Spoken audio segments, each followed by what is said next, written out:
¿Hay algo definido? ¿Quién podría tener la primera expectativa en cuanto a ser el próximo o la próxima vicepresidenta? Bienvenido.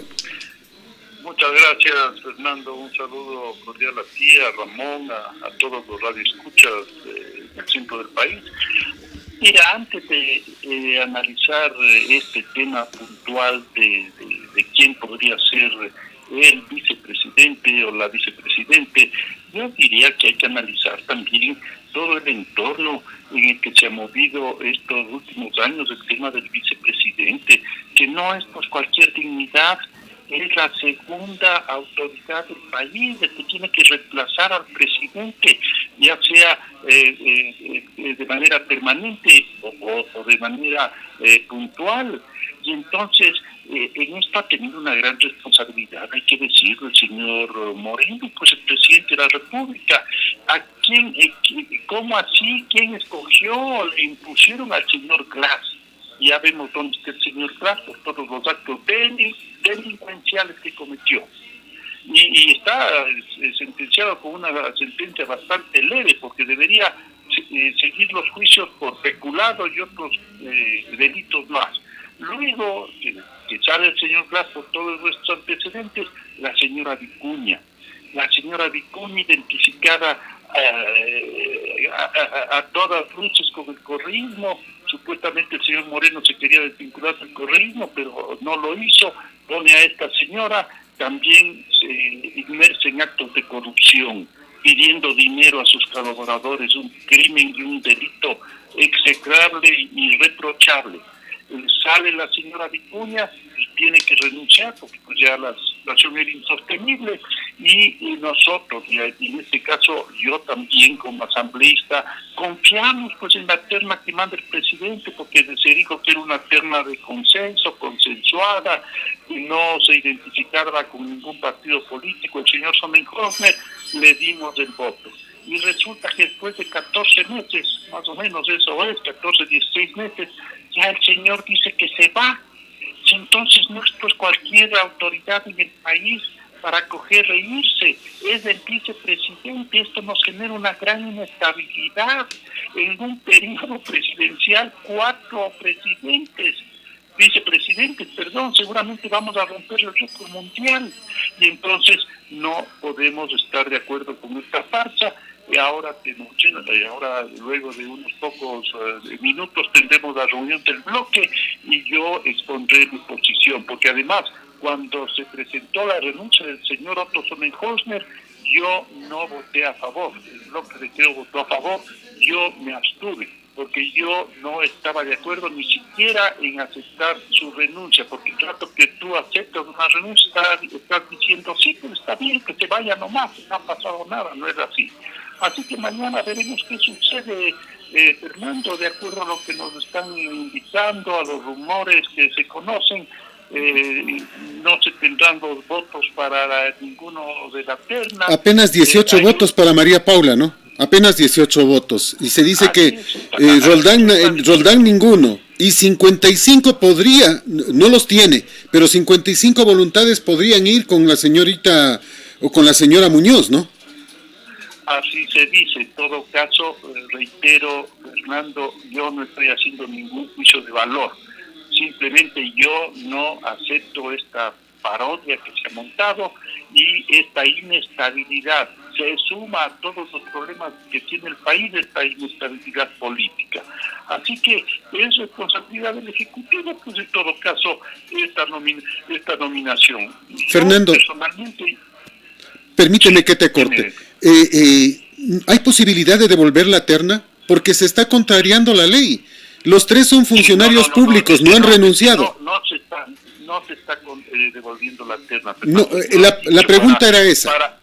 ¿Habría esa posibilidad de devolverla? Porque, la terna está mal concebida. Yo no voy a sumarme a esa posibilidad, Fernando. No voy a sumarme. Porque devolver la terna, igual mayor inestabilidad, que venga otra terna y ya se acabará el periodo del presidente Moreno, pues si no tenemos vicepresidente. No, pues además esta figura legal no existe. a aceptar y aprobar por 70 votos uno de los nombres de la terna enviada de las 3 personas y los nombres que han sido enviados, o simplemente, si no hay los votos necesarios, tendrá que entrar por el Ministerio de la Ley la persona que está primero en la terna. Eso sí dice la ley. Fernando. Y de esta manera nosotros, con esto termino, Fernando, y con esto nosotros damos o señalamos de manera puntual y frontal que no hemos estado de acuerdo, reitero, con esta gran inestabilidad que se ha generado en el país. Pero ustedes permitirían que se elija una persona que no renunció y que siendo funcionario está inhabilitado, cualquiera de las 3 o de los 3 de la terna, está inhabilitado de ejercer la vicepresidencia porque están en una terna sin haber presentado la renuncia antes, y esa es una causal es una prohibición tácita, expresa en la ley. Pero mira, Fernando, yo he escuchado a algunos constitucionalistas, básicamente, no conocen a fondo la Constitución, las leyes. Sí hay 2 criterios, ¿no? De que efectivamente debieron haber renunciado 30 días antes para ser candidatos. Pero es que resulta que no se está pues eligiendo a estos señores a través de la votación popular de las urnas. No es así. Entonces hay otra corriente de personas conocedoras de la Constitución que dicen que no es pertinente ni necesaria esa renuncia. Pero más allá de este detalle, Fernando, lo que quiero yo, al menos, lo que quiero yo, y esperemos que el bloque también tenga esa posición, ahora yo obviamente daré mis argumentos, es que nosotros no estamos en este juego, porque además, mira, Fernando, se ha acusado al bloque de Creo de ser parte del gobierno. Por ahí algunos socialcristianos señalan que hemos firmado algún convenio, que tenemos un convenio con el gobierno. Nada más falso. No es así. Nosotros lo único que no queríamos es que en el país se impere el caos y la desestabilización democrática, que eso sí estaban buscando algunos partidos políticos, hay que decirlo. Entonces, por eso nosotros entramos en un acuerdo legislativo que se rompió cuando no permitieron el juicio político a la señora Atamaín, y cuando nos dimos cuenta que la tal lucha contra la corrupción en este gobierno es una gran farsa. Así que mañana nosotros demostraremos que jamás ha habido ningún pacto, jamás hemos estado con el gobierno, y nosotros rechazamos esta forma de jugar con los intereses del país. Me queda una inquietud además en otro tema. ¿Qué pasa con el asunto de los asambleístas involucrados en el reparto? ¿Y cómo miras tú que la probable repartidora, porque alguien tiene que haber repartido esto desde el gobierno, el poder y los cargos y generado la corrupción, pueda ser elegida como vicepresidenta? Mira, reitero una vez más, pues esto es parte de esta inestabilidad política y de esta vergonzosa política que tenemos aquí en el país. Obviamente que yo no estoy de acuerdo pues con estos asambleístas que han estado gestionando cargos públicos para agnados, parientes y cognados, y además sin sanos propósitos, pues porque si un asambleísta recomienda a alguna persona que es un hombre cabal, un hombre honesto, o una mujer, cuando hablo de hombres estoy hablando de hombres y mujeres, yo no uso ese léxico revolucionario odioso. En todo caso, cuando se recomienda a un nombre, es para que vaya a servir pues a la patria desde una función específica, no para meter a sus compinches para el robo, pues. Pero es que entonces, inclusive claro, está prohibido hasta por la ley el recomendar, pues. Así es, está prohibido por la porque ley. Eso sería gestionar un cargo público y eso está prohibido. No, Fernando, yo jamás lo he hecho, estoy aquí. Obviamente. Jamás lo he hecho ni lo haré. Pero mira, a ver, señor, en el hospital ni sé qué de Guayaquil necesitan un perfil adecuado, necesitan una persona honesta. Simplemente ahí está, señor, esta posibilidad. No le estoy pidiendo que le ponga, vea esa posibilidad, pero porque tiene los méritos que acabo de señalar, pues. pero que hayan puesto en esos cargos públicos a verdaderos delincuentes para que roben miserablemente el dinero que se necesitaba para salvar vidas de ecuatorianos, eso es criticable. Y después viene el tema de los carnets. Pues una vergüenza, pues obviamente yo también estoy avergonzado, pues a pesar de que jamás escucharán, porque no ha sucedido jamás, que Fernando Callejas Barón haya estado en estos pactos vergonzosos, en estas negociaciones, en estas recomendaciones, porque me siento agraviado también, porque yo también soy asambleísta, pues, y aquí pagan justos por pecadores, pero bueno, más allá de toda esa corrupción detestable que se ha enseñoreado en el país, el tema de la vicepresidencia, reitero, es responsabilidad del Ejecutivo. Si el Ejecutivo puso a una señora como primera de la terna y hay dudas de que eventualmente la señora haya estado en este reparto de poder, obviamente pues el presidente tendrá que asumir su responsabilidad, que no pase lo que pasó con la señora Vicuña, pues no es cierto. Así tiene que ser, así tiene que ser. Estás tan dolido, mi querido Fernando, que estoy escuchando que no vas a ser candidato para la asamblea en el próximo proceso.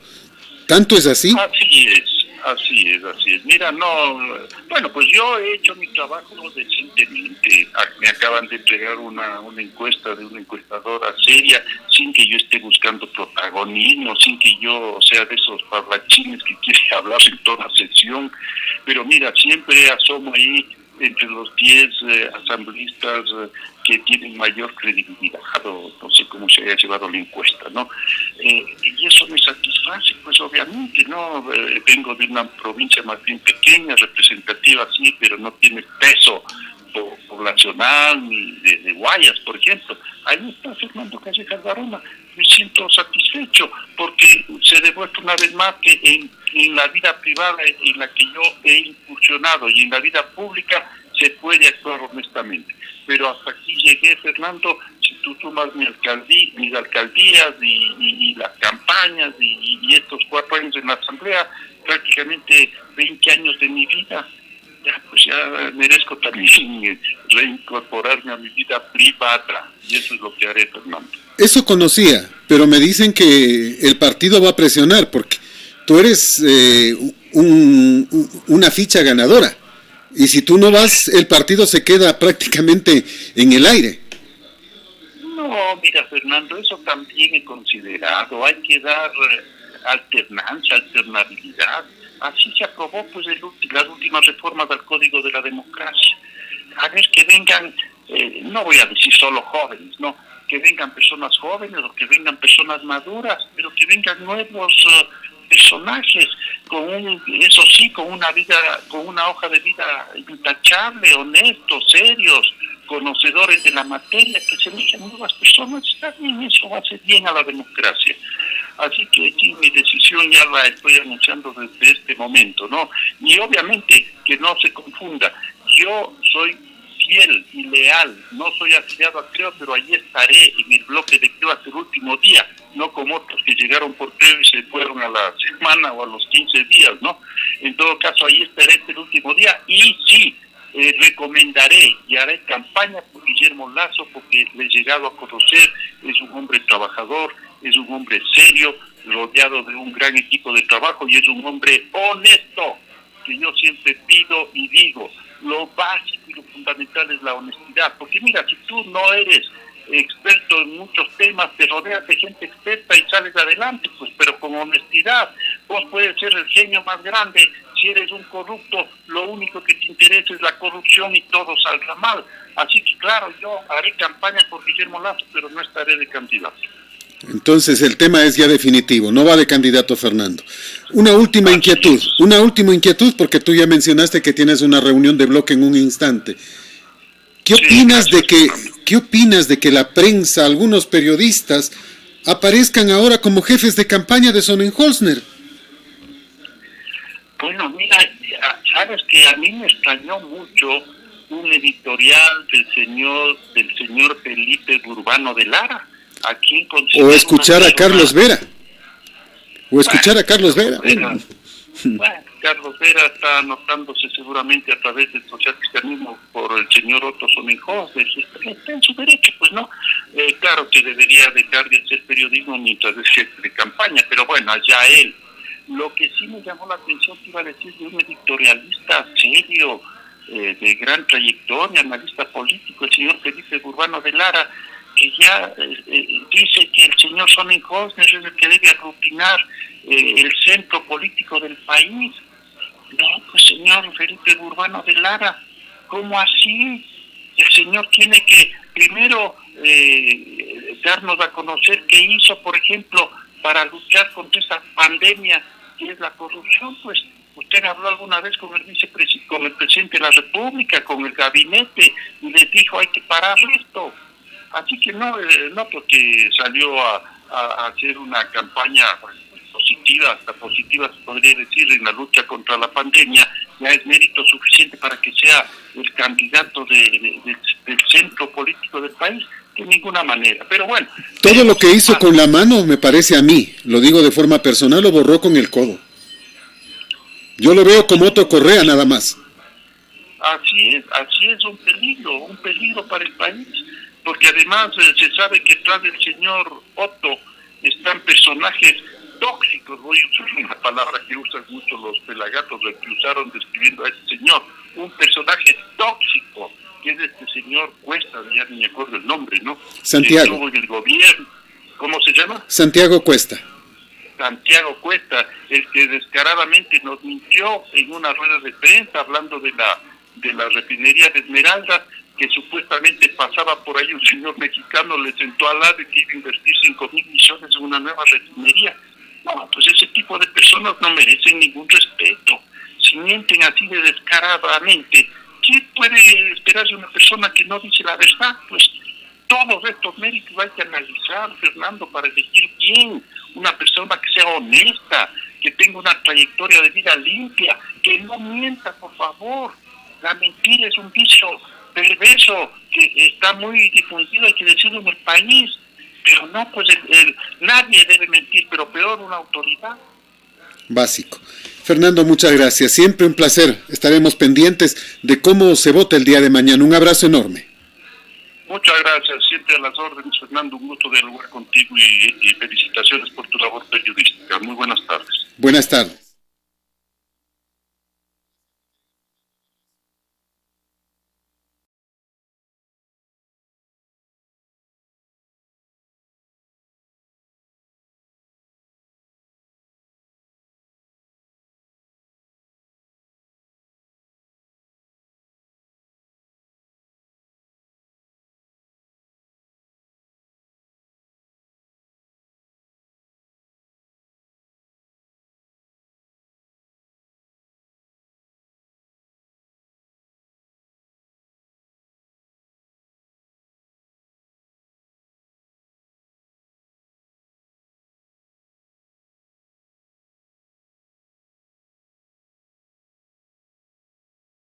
Un saludo y un abrazo enorme, doctor. Placer tenerle con nosotros. Bienvenido a través de Radio Colosal. Mañana, entre comillas, se elige vicepresidente o vicepresidenta, aunque aparentemente no va a tener los votos. Acabamos de conversar con Fernando Callejas y nos confirma que tendría María Paula Romo 18 votos, el señor Roldán 0 votos y que habrían 55 votos libres que podría ocuparlos la señora Muñoz, pero no alcanzaría para elegirse mañana vicepresidente. ¿Cuál es su criterio sobre este tema? ¿Pueden participar? ¿No pueden participar? Se dice que debían renunciar antes de ser candidatos para esta alta función, pero no han renunciado. ¿Debe la Asamblea devolver esa terna al presidente para que envíe una en la que no estén personas que estén infringiendo la ley? Bienvenido a través de Radio Colosal. Muy buenas tardes, un agradecimiento a usted por la bondad de la entrevista. Bueno, yo creo que es necesario hacer una precisión o una estimación objetiva. Yo creo que no están eligiendo vicepresidenta o vicepresidente. Yo tengo la impresión que están eligiendo presidente de la República. Yo también. Ah, bueno, me alegro de que coincidamos entonces. porque yo tengo la impresión que el presidente Lenín Moreno no va a acabar el periodo. Hay varios motivos y razones por las que eso podría suceder. Primero, yo creo que por más que intenten estirar las medidas disciplinarias del estado de excepción y una cantidad de otras regulaciones jurídicas, la gente está extremadamente molesta, profundamente resentida con tanta corrupción. El hecho de que quieran presentar como cortina, como una especie de elementos, digamos, de distracción, el hecho de que están averiguando a los que han vendido, a los que han comprado, digamos, las fundas de los muertos, o el hecho de que hubiesen dicho que van a averiguar ahora otro tipo de irregularidades como los carnets de los que tienen una situación de minusvalidad. Eso no pesa al lado de lo que realmente ha sucedido en el Ecuador y está sucediendo. Entonces la gente está con una enorme motivación política, porque lo que está cayendo en cuenta es que hubo un gobierno que robó y un gobierno cómplice que además le encubrió. Eso es clarísimo. Para eso hizo el fraude electoral el día 19 de febrero del 2017, la primera vuelta, y el 2 de abril del 2017 el economista Rafael Correa. Es decir, incluso podríamos señalar que las decisiones que está tomando el gobierno nacional son decisiones de discutible constitucionalidad y legitimidad. Entonces, a mi modo de ver, esa es la primera razón. La segunda, mire, es un hecho obvio que la pelea que ha habido y por lo cual hubo las movilizaciones del mes de octubre en gran medida, y lo que querían hacer antes del 24 de mayo, y que no lo podían hacer por la sencilla razón de que no podían moverse de una provincia a otra porque había la pandemia, pues sencillamente ahora ellos saben de que podrían tener un presidente o presidenta que les puede viabilizar determinado tipo de transferencias, de concesiones. Hay gente que quiere, obviamente, ser partícipes de esta negociación, porque hay que decir las cosas como son. Aquí existe el interés, el ánimo de participar en lo que significa las transferencias, las concesiones, o lo que ahora llaman de manera muy genérica, pues la monetización. Usted sabe que hay una cantidad gigantesca de recursos, las que podemos calcular no menos de 8 o 9 mil millones de dólares que quieren transferir, pues. Y ahí, ¿quién va a hacer la transferencia? Va a ser la transferencia que está en la presidencia de la República, porque todas las leyes que hizo Correa las hizo en función de que una persona haga todo, y es él. Igualmente a la legislación que tenía el Duce en Italia o que tenía el Führer en Alemania. Todo el poder para una persona. El presidente del Ecuador tiene más poder que la reina de Inglaterra o que el rey de España. El rey de España no puede entregar campos petroleros, ni puede entregar minas de oro, ni de plata. Él no puede entregar las tierras de España y venderlas como puede hacer el presidente de la República del Ecuador con las leyes que aprobó Correa. Un botón basta de muestra, mi doctor. Por ejemplo, ¿Vale? un botón basta de muestra. Como por ejemplo la refinería de Esmeraldas con un simple decreto de Lenin en días anteriores. Bueno, pero allí valdría la pena hacer también un señalamiento. A ver, no es solo el decreto es la capacidad jurídica que le conceden precisamente las leyes y las normas que ya las dejó instalando el presidente Rafael Correa. Recordemos un hecho que me parece fundamental. No olvide usted que la capacidad de firmar el decreto ejecutivo del presidente tiene un soporte, y el soporte es la Ley Orgánica de Empresas Públicas. La Ley Orgánica de Empresas Públicas le permite que el presidente de la República primero pueda organizar y reorganizar absolutamente todas las empresas públicas del Ecuador. En todas las empresas públicas del Ecuador, sin excepción, van 3 personas nombradas por el presidente de la República y nadie más que él. Es el artículo 5 de la Ley Orgánica de Empresas Públicas. Por eso es que en toda empresa pública está el presidente de la República o su delegado. En segundo lugar, ahí se encuentra ¿quién? Se encuentra el ministro del ramo que nombra ¿quién? El propio presidente de la República. Y el tercero es el secretario o el presidente del CEMPLADES, que no es más que el mismo Consejo Nacional de Modernización con otro nombre. Nada más. El CEMPLADES es el antiguo CONAM con las mismas atribuciones del CONAM. Y si usted le lee, por ejemplo, el decreto 1094 del presidente Lenín Moreno, se basa en 3 leyes que fueron, no lo olvidemos, que fueron justamente aprobadas por el gobierno del economista Rafael Correa. Lo único que no se cumple de acuerdo a las aspiraciones de Rafael Correa es que quien debía vender era el señor Jorge Glass. ¿Cuáles son las leyes? Uno es el Código Orgánico de la Producción, Comercio e Inversiones, el COPSI, que está publicado en el segundo suplemento del registro oficial número 56 del 12 de agosto del 2013. El COPSI permite justamente la transferencia de cualquier bien público y cualquier empresa o infraestructura estratégica. Es el artículo 100 del COPSI, este Código Orgánico de la Producción, el que le permite que Lenín Moreno firme lo que está haciendo. En segundo lugar, hay otro código que es el Código Orgánico Administrativo, el COA, que elaboraron un grupo de 4 abogados españoles y que le cobraron $487,000 al Estado ecuatoriano y que se aprobó el 10 de mayo del 2017, poquitos días antes de que se vaya el señor economista Rafael Correa, 14 días antes de que él se vaya. Y esa es la segunda ley en la que se basa la autorización de la refinería, la transferencia a la refinería de Esmeraldas, que además habrá que ver a quién finalmente le dan, pues. Esto no es que ellos por patriotismo están entregando o porque seguramente ellos creen que este es el interés nacional, no. Allí hay que preguntar, veamos cuál es la empresa beneficiaria, y eso no lo hace por patriotismo, pues.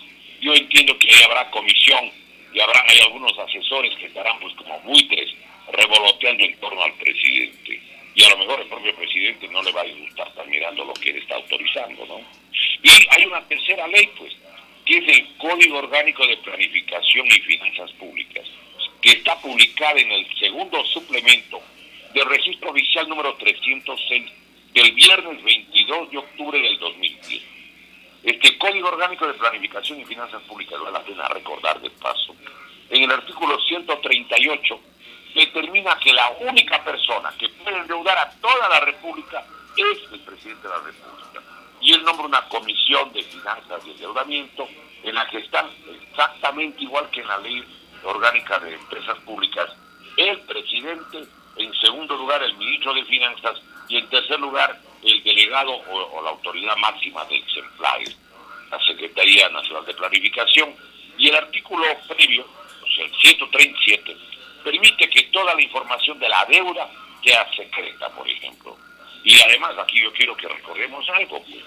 Mire, este decreto ejecutivo que se basa en la Ley Orgánica de las Empresas Públicas, que está publicado en el suplemento del registro oficial 48 del viernes 16 de octubre del 2009, establece una atribución tan grande que es similar a la que utilizaron para que Alberto Fujimori venda las empresas públicas en el Perú. Cuando acabó la presidencia de Alberto Fujimori y el señor Vladimiro Montesinos, el escritor peruano Mario Vargas Llosa sacó una historia de ratas que se llama, y él demostraba cómo se llevaron ellos de la venta de los bienes públicos 10.800 millones de dólares del Perú. Y no hay ningún juicio en contra de Fujimori ni de Montesinos por el robo, no. Ellos están presos por las violaciones a los derechos humanos, no solamente por el asesinato de los estudiantes universitarios en la Calcuta, sino hay otro motivo tremendo que es el que moviliza y enardece al pueblo peruano. El gobierno del señor Alberto Fujimori, no olvide que esterilizó alrededor de 850,000 mujeres, sobre todo campesinas e indígenas, porque había un plan de evitar que nazcan tanta gente de sectores populares. Es exactamente la atribución que tenía Carlos Saúl Menem en Argentina, lo que hacía Carlos Salinas de Gortari en el caso de México o Gonzalo Sánchez de Lozada. Todos los gobiernos hacen casi lo mismo con las atribuciones idénticas, con leyes que son producto del fraude y mayorías legislativas que son producto igualmente de la manipulación electrónica de los resultados. Ahora, yo creo que también de paso vale aquí hacerse algunas reflexiones. A ver, ¿para qué están transfiriendo la refinería Esmeraldas? Recordemos que la Sumitomo Chiyoda de Japón ofreció 187 millones.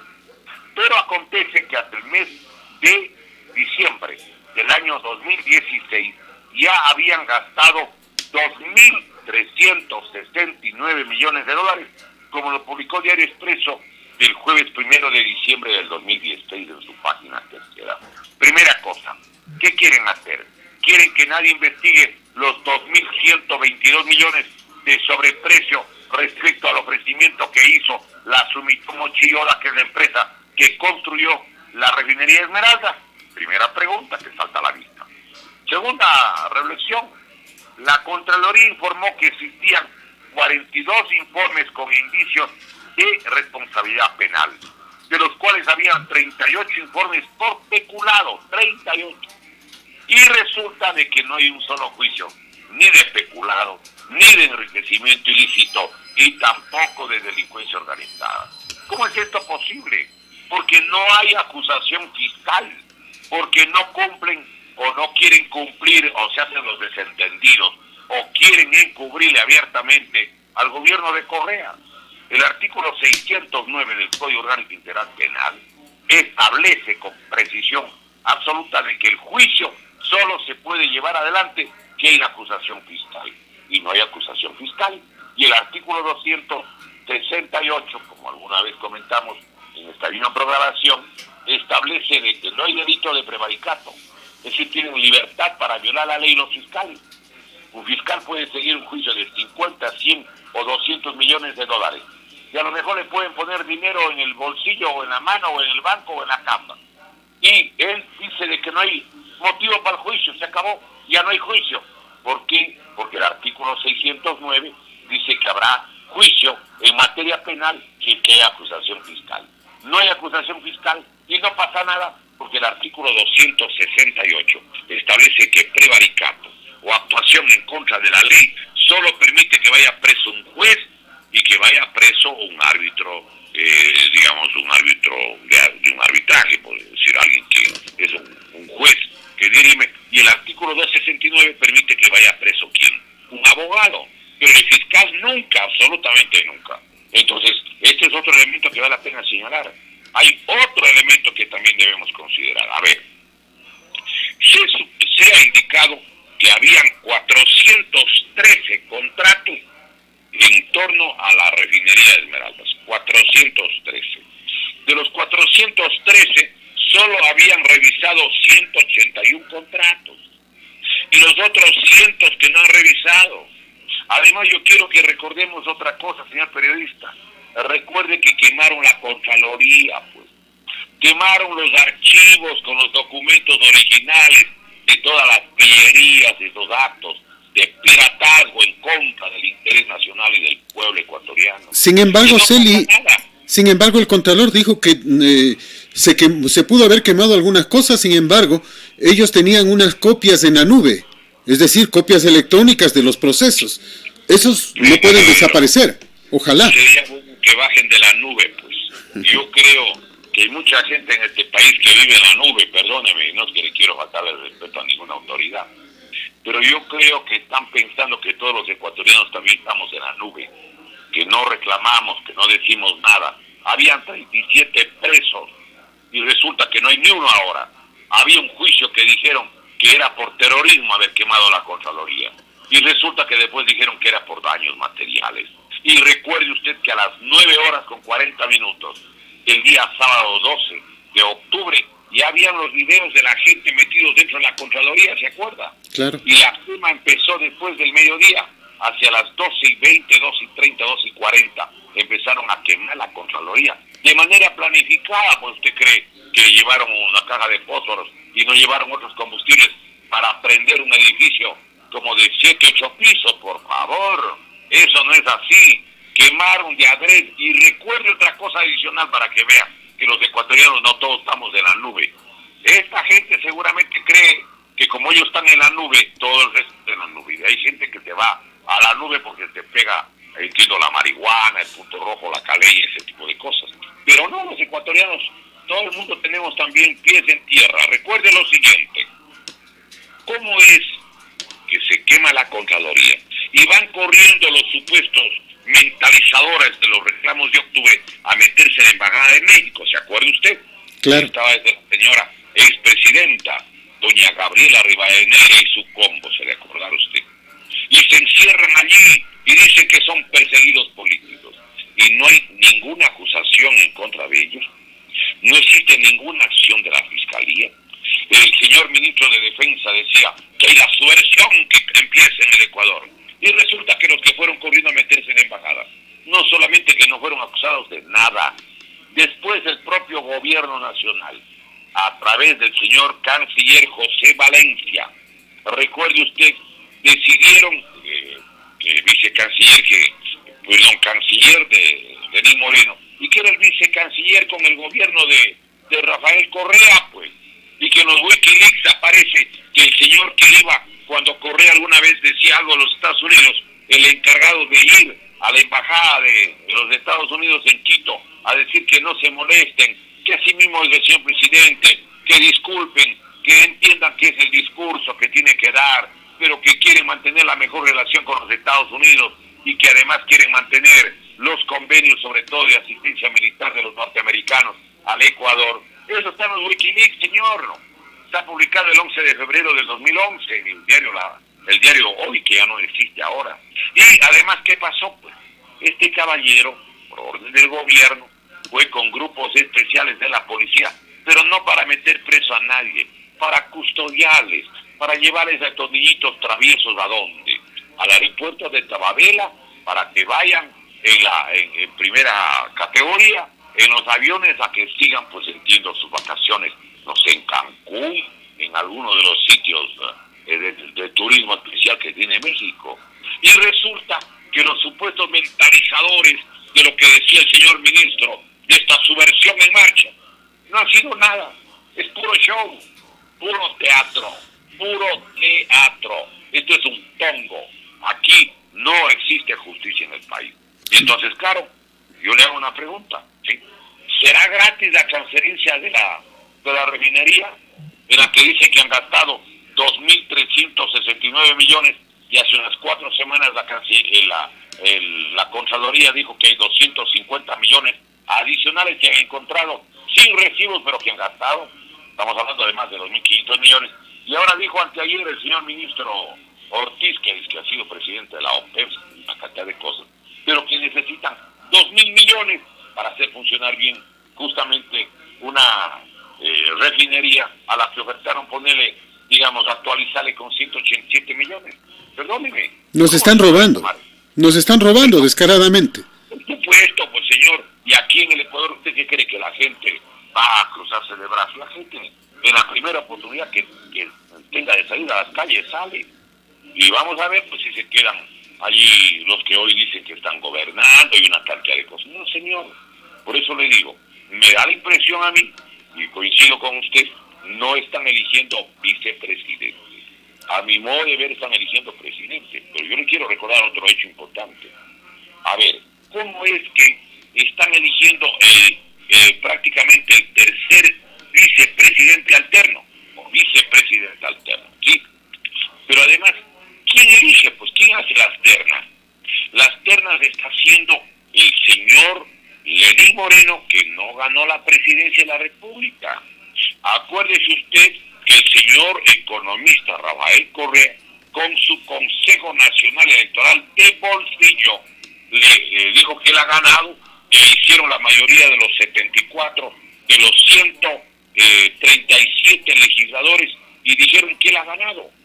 Pero él no ganó porque incluso el propio secretario del señor licenciado Lenín Moreno, el doctor doctor Eduardo Mangas, que entiendo que es el compañero sentimental, el marido, lo que sea, de doña María Fernández Espinosa, él le dijo a una reunión de autoridades del sur del Ecuador, llevada a cabo en Cuenca, donde había mucha gente de Alianza País y donde algunos de ellos le grabó, decía justamente, y circuló esto en las redes, de que no ganaron ni la primera ni la segunda vuelta. Y entonces, ¿cómo así? Pues le proclamó el gobierno del señor Rafael Correa a Lenín Moreno como presidente.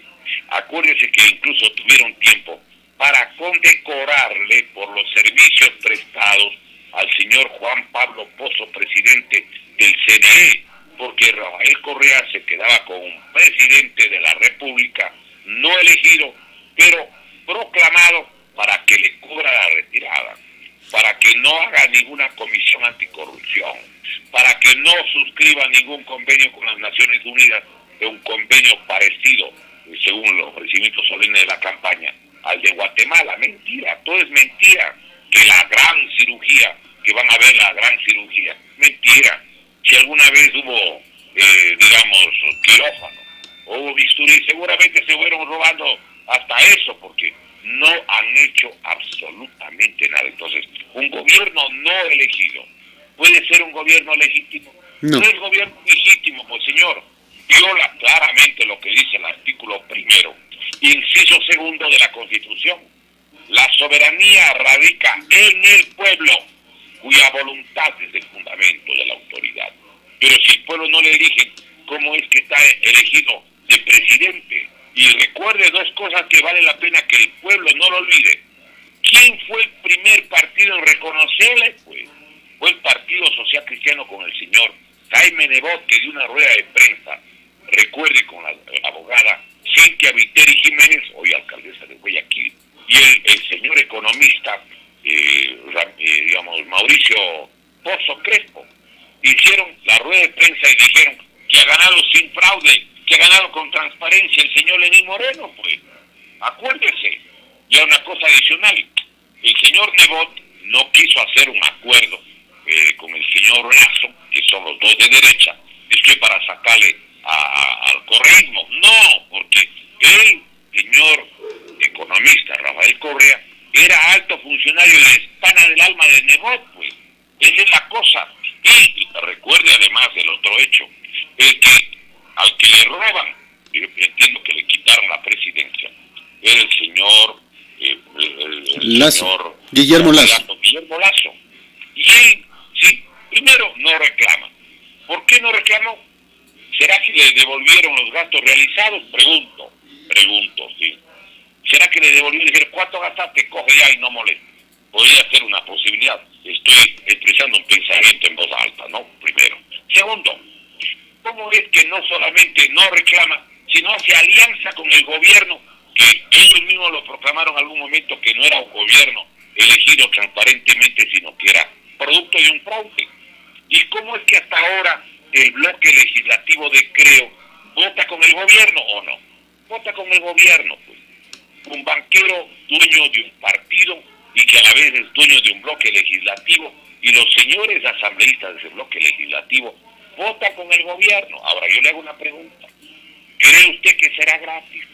O a lo mejor luego, en el momento de la repartición de los aguinaldos navideños, habrá que ver dónde va a parar, por ejemplo, el Banco del Pacífico, que es el Banco del Estado, y que tenía un valor de 4.294 millones de dólares en el informe que se publicó en la prensa del Ecuador el día 28 de marzo del año 2017, pocas semanas antes que se vaya Correa del poder, y que ahora, el 10 de enero, en el año 2020, en Diario El Comercio, dice que han hecho un cálculo, que ahora sí está bien hecho, pero que ya no son 4.294 millones, sino que solamente son, óigame, 609 millones. O sea, ¿qué pasó con más de 3.500 millones? ¿Se evaporó? A ver, muy bien, hagámosles una propuesta. ¿Por qué no le dan el Banco del Pacífico como parte de las deudas de los jubilados y de los afiliados del IES? Tienen una deuda que dicen que es superior a 13.000 millones de dólares. Muy bien.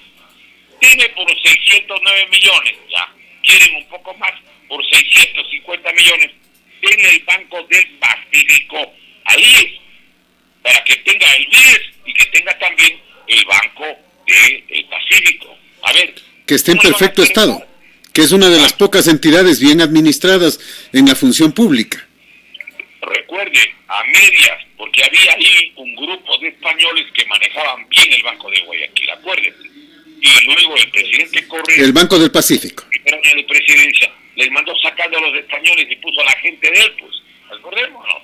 Esa es la historia. Y expliquen al país, además, cómo es que de 4.294 millones de dólares pagan a 609, pues. Hay que preguntar, ¿dónde está esa plata? O están acomodando las cantidades para que justamente se lleven a un precio de gallina con mal. Bajaron porque sí, o es que les van a dar porcentaje o comisión o mordida a los que están tras la jugada de haber bajado de 4.294 millones de dólares a solamente 609, pues. ¿Qué no están pensando? ¿Los ingenuos? No, señor, son unos vivísimos, pero no todo el mundo está durmiendo. Hay gente que estamos despiertos, estamos echando lente. Es como en el caso de la compañía TAME. ¿Usted cree que no querrán comprar o no estarán comprando por persona interpuesta los que sabotearon a TAME, la empresa TAME? Por favor. ¿Y a TAME cómo le quebraron, pues? ¿O cómo quisieron destruirle? No solamente que subieron de 5 o 7 gerencias a 21 gerencias, sino que además trajeron, recuerde usted que el señor presidente Rafael Correa se fue a Chile y de ahí se fue a la Antártida con el señor Piñera en la presidencia anterior, acuérdese usted. Se fueron allí, no creo que lleguen a ver cómo ponen el huevo los, digamos, las aves, los pelícanos, ¿sí? No creo que han ido para eso.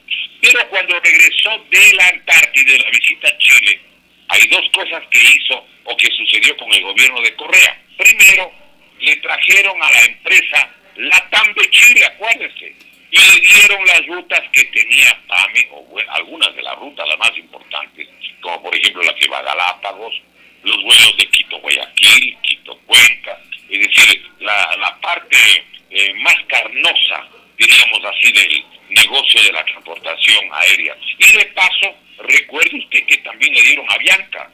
Habrá que preguntar si le permitirían a TAME hacer los vuelos internos de Colombia o los vuelos internos de Chile. Primera cosa que vale la pena que la gente recuerde, porque además se ha señalado en Chile que el accionista de la TAM es la familia Piñera, pues. Habría que preguntar, ¿todas las acciones serán del señor Piñera? ¿No será que una partecita, como aletazo le dieron al que le abría las puertas en el Ecuador? Pregunta. Y segundo hecho, recuerde usted que una compañía chilena se hace cargo de qué, pues. Se hace cargo del puerto de Manta. El puerto de Manta, que recuerde usted, ¿sí? Ofrecen 160 millones por el puerto de Manta, la compañía Agunza, Agencias Universales, Sociedad Anónima. Pero resulta que el puerto de Manta, con las tarifas de los fletes actuales, en ese lapso de 40 años, va a obtener cuando menos 370, 380 millones. Es decir, tienen cientos de millones de ganancia y prácticamente en 40 años Agunza no está prácticamente con cronograma de gastos. Pero ese es otro negocio. Y habrá que preguntar si es que, por ejemplo, atrás de Agunza no están los intereses, a lo mejor, de la familia Piñera. Y si tras el membrete no habrá a lo mejor dinero que se llevaron del pueblo ecuatoriano y que podría eventualmente estar también a nombre, por persona interpuesta, de la gente que manejó el país y nunca rindió cuentas a la República, pues. Entonces, colapsan TAME y a lo mejor se llevan TAME. Y le dan el puerto de Manta a una compañía chilena, que habrá que ver si no está ahí la familia Piñera, igualmente se van llevando, pues. Entonces aquí, ¿quién investiga? Dígame, por favor, ¿qué asambleísta? Ninguno. Regresemos al principio. 120, numeral 9, tiene la obligación ellos de investigar. ¿Por qué no investigan? Nadie investiga. Es que están avanzados y son parte de la misma mayoría gubernamental. Exactamente. Va a autorizar el jefe del partido, el dueño del partido, de que preste el bloque legislativo para que vote con el gobierno. Por favor, no nos crean tan despistados. Doctor. No somos pues, tan ingenuos. Puede que la cara no sea la de un avispado, pero bueno, la repartición de caras, la Dios nos entregó esta, pero no somos tan despistados para no caer en cuenta lo que está pasando en la República, pues. Doctor, volvamos al principio. ¿Qué va a pasar mañana? ¿Cuál es su vaticinio? ¿María Paula mismo o va a ingresar por el Ministerio de la Ley? Porque los votos aparentemente, hasta este instante no tienen, pero aparentemente es hábil repartidora, pues, de poder. Usted está refiriéndose a los hospitales, seguramente. Sí, claro, a las gobernaciones, a diferentes puestos. Mire, recuerde usted que ella era la señora ministra del Interior en los hechos de octubre. Recuerde ahí que disparaban las carabinas y escopetas con perdigones. Recuerde usted que hubo gente que perdió incluso los ojos, uno o dos ojos, si se acuerda. Sí, claro. Bueno, y yo pregunto, ¿por qué nadie investiga? ¿Por qué no existe la Comisión de Fiscalización y Control Político? Deberían averiguarles al gobierno del señor Lenín Moreno, que dicen que es el peor gobierno de la historia. Ni siquiera. Eso dice bajo la cama desde Bélgica. Hay un señor que entiendo que hace las críticas contra el peor gobierno al que él instaló.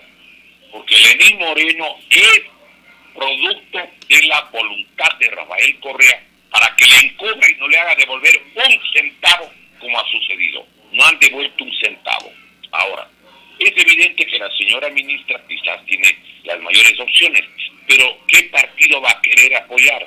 Sabiendo que ella también puede quedar elegida vicepresidenta si pasan 30 días y no hay elección, o nadie elige a nadie. Entonces, ¿entra por el imperio de la ley o no? Yo creo que sí. Bueno, entonces, eso es lo probable. ¿Para qué van a votar si ellos pueden, sin votar, igualmente elegir o no? Acuérdense que al principio estaban furiosos en el gobierno hablando contra el señor Salcedo Bonilla y tal y cual. Y después cambiaron de criterio y luego bajaron el nivel. Al principio dijeron que se tiene que ir Mendoza y después dijeron que si quiere Mendoza que se incorpore. ¿Se acuerdan? Claro. Aquí, en realidad, pues, el artículo 120, numeral 9 de la Constitución de la República ordena fiscalizar a la Asamblea Nacional. Pero nadie fiscaliza, pues nadie. Si en este país habría justicia, tendrían que mandarles a la cárcel de Cotopaxi, cuando menos a la mayoría legislativa de la propia Asamblea Nacional. No a la cárcel 4, no a la cárcel 4. Y ya está, se debe cerrar esa cárcel 4. No puede ser. Los ecuatorianos somos iguales ante la ley, dice la Constitución. ¿Por qué unos a la cárcel y por qué otros al hotel? Porque cuando en la cárcel 4 estaba Glass, decía que estaba de vacaciones, pues. Pero es que usted sabe que en este país no es cierto de que todos somos iguales ante la ley. Eso dicen, pues. ¿Por qué, por ejemplo, mire usted, por ejemplo, le voy a demostrar dos cosas. Verá, el señor Carlos Pareja Yanuseli vino acá a hacer una colaboración. Vino a cantar. No solo que el abogado de él se presentó en Radio Democracia en el mes de septiembre y dijo que él, para la colaboración eficaz, puso una carta de más de 3,000 millones de dólares de los negociados. Óigame. Y quiero recordar algo, digamos, no solamente de que no le han rebajado las penas, pues él es el único que está con 32 años de prisión, si sabe usted eso. Uh-huh. ¿Cómo así? Si está viniendo a colaborar. Y además otra cosa, él ahí tiene varios videos en la que justamente hace relación al papel del señor Glass en el área petrolera, el sector eléctrico, en el sector energético. Y además de eso, él dice que Correa y el señor Glass estaban atrás de todas las decisiones. Pero el testimonio de él, sí, no existe. Y dice el señor, el abogado de Carlos Pareja Yanuseli, en la Radio Democracia, dice algo tremendo. Dice que de los más de 3,000 millones de dólares que él puso la carta a la fiscalía, entiendo que en la época de, no sé si creo que no de Galo Chiriboga, sino de Carlos Vaca Mancheno. Sí, la carta de los más de 3,000 que a la carpeta, pero que de los 3.000 millones solamente han investigado un pequeño contratito de 16 millones, de más de 3.000 millones, dice. Pero lo más curioso, adivine qué, que la carta se ha perdido, que la carta no asoma en la fiscalía. Y el abogado se quejaba de qué cosa, se quejaba el señor abogado de que le están pidiendo la copia por si acaso él tenga. Y le quiero recordar otra cosa, que vea las infamias de este país. El señor Carlos Pérez Llanuselli quiso declarar y declaraba algunas cosas desde Estados Unidos, alguna vez poniéndose incluso, acuérdense ustedes, el detector, del caso, en los famosos Capaya Leaks. ¿Cómo no? Pero yo le quiero recordar algo. Él quiso declarar desde Miami y dijo que no podía declarar. Recuerde usted, el señor Galo Chiriboga Zambrano, si se acuerda. Claro. Dijo que no pueda, pero él sí recibió las declaraciones encantadas de las de Rafael Correa. Cuando deberían a los fiscales, no solamente a los diputados, a los fiscales tendrían que aplicarles el artículo 42, el numeral primero, literal B del Código Orgánico Integral Penal, que dice que son autores directos quienes no impidan o procuren impedir que se evite su ejecución, tienen el deber jurídico de hacerlo. La impunidad debe estar o no impedida en el país, merced a la actuación constitucional y legal de los señores fiscales o no. Claro. Pero nada, no solo eso, el artículo 23 del mismo Código Orgánico Integral Penal, en el inciso segundo, dice no impedir un acontecimiento cuando se tiene la obligación jurídica de impedirlo, equivale a ocasionarlo. No hacen nada. Y lo lógico hubiera sido que la señora fiscal, entrándole más de la orden de prisión pues a los dos fiscales anteriores. Y entiendo que, no sé si estén todavía en el Ecuador, pero un fiscal incluso le había quitado una casa, que entiendo valía más de $2 millones a una familia alemana, ¿se acuerda? Claro, claro. Un escándalo en Alemania, un escándalo en el Ecuador, un escándalo en todas partes. ¿Quién ha recuperado esa casa y el hogar de los señores alemanes que les fueron robando?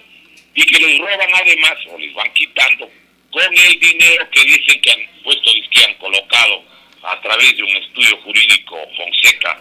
Recuerde usted en Panamá, ¿se acuerda? Claro, claro. No sucede nada, porque las leyes están hechas para el robo, las leyes están hechas para la impunidad. Por eso el pueblo del Ecuador debería comprender de que es imprescindible la elección del 2021 y más allá del fraude tiene que estar listo para que contabilice los votos al cierre del proceso electoral.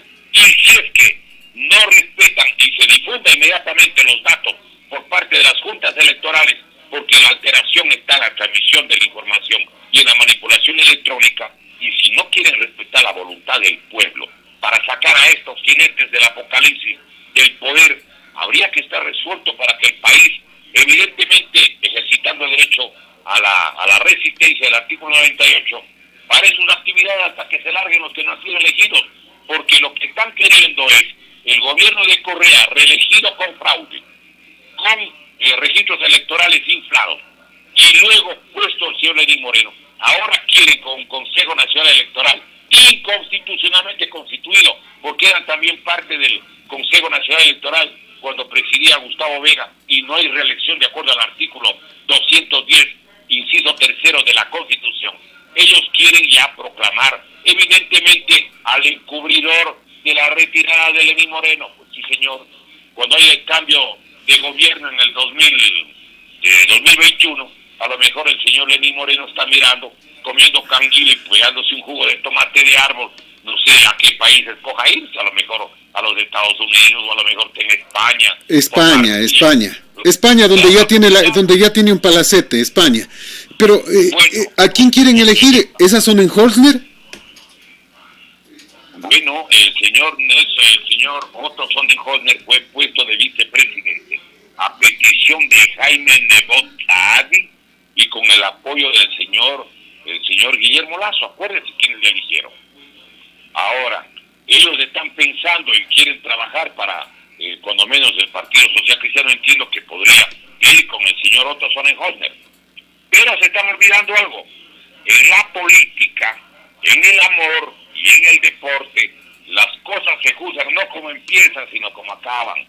Y el pueblo del Ecuador, como muchos pueblos del mundo, tiene el pequeño defecto de que no todos los días opina, pero tiene el gran mérito, como todos los pueblos del planeta, que todos los días piensa. Y si no le hacen fraude, puede haber un gobierno popular que recupere el patrimonio social y nacional que le han saqueado impunemente con un gobierno del conjunto de la oligarquía. ¿Por qué? Ni el señor Nebot, ni el señor Lazo, ni el movimiento social cristiano, ni creo, nunca jamás propusieron eliminar las leyes de Correa. No decían que Correa es izquierdista, que Correa es tal y cual. Mentira. Él era funcionario de Febres Cordero. Y recuerde usted que la persona encargada de hacer los contactos para la publicidad de Correa, de acuerdo a Támara Navas, que era la encargada de todo el sistema de la contratación y la publicidad, ella tiene una entrevista que está publicada, pues recuerde, el 11 de mayo del 2010, en Diario El Universo, en la página 2, dice que la persona que se acercó para, óigame, contactar, para pautar la publicidad del economista Correa, era el señor abogado Carlos Pareja Cordero, primo de Capaya, de paso, ¿no? Capaya. Charlie Pareja. Claro, Carlos Pareja Cordero, el secretario del ingeniero León Férez Cordero, y a la vez abogado digamos, de la Odebrecht. Acuérdese. Y recuerde otra cosa más. ¿Quién presidió las elecciones del 2006? ¿Se acuerda usted? Las elecciones del 2006 presidió el abogado, el encargado de llevar el juicio en contra de Gustavo Noboa cuando se pelearon. El ingeniero Febres Cordero pidió de que le encarcelen a Gustavo Noboa por el asunto de la deuda, te acordás. Pero el abogado era Javier Casar. Pues. Javier Casar era el que presidía el Consejo Nacional Electoral, quien es además, de paso, el marido de la doctora Joana Pesantes, que es la secretaria general jurídica de la presidencia con Lenín Moreno y que es un clon político de Alexis Mera Aguilera. Todos están en casa, todos son lo mismo y creen que nos van a engañar al pueblo del Ecuador. No, señores, esperen que este pueblo se va a levantar como un volcán. Este pueblo, el día que entre el coraje y sepa que le están robando el futuro de sus hijos y sus nietos, se levantará como un tsunami. Acuérdense, ese día vamos a ver justamente qué es lo que va a suceder en esta patria sagrada. Doctor, muchas gracias como siempre es un placer. A ver si la próxima semana podemos hablar un poco sobre, reiterar lo que usted ya nos comentaba, sobre cómo recuperar el dinero del pueblo ecuatoriano. Hoy el tiempo ya nos quedó corto, como siempre un abrazo, muchas gracias, un gusto tenerlo con nosotros a través de Radio Colosal. A usted le agradezco mucho y le pido me disculpe que la semana anterior por realmente una confusión no pudimos acompañarles, pero la culpa era de mi parte. Yo me comprometí a acompañarles y lamentablemente ya no fue posible aquello y entonces le pido pública disculpa porque ya nos comprometimos en participar en el programa y como siempre también pues le saludamos, le pedimos las excusas a los distinguidos radioyentes de la tierra de Juan Montalvo, que yo quiero recordar algo. Juan Montalvo tiene entre otros pensamientos, uno que yo lo he resumido porque es un poco más largo, pero que él dice que cuando la gente honesta se retira de la política, lo que está haciendo es dejando la república en manos de los bribones. Óigame, Montalvo con José Peralta son las figuras más importantes junto a lo que significó Eugenio Estrepo en el pensamiento, en el coraje, en el valor, en el patriotismo, en la abnegación y en el cariño a lo que es esta gente y esta tierra. Es siempre un gusto saludar a la gente de la tierra de Juan Montalvo. Buenas tardes, señor periodista. Muchas gracias a usted, su bondad. Muchísimas gracias. Distinguido, muchas gracias.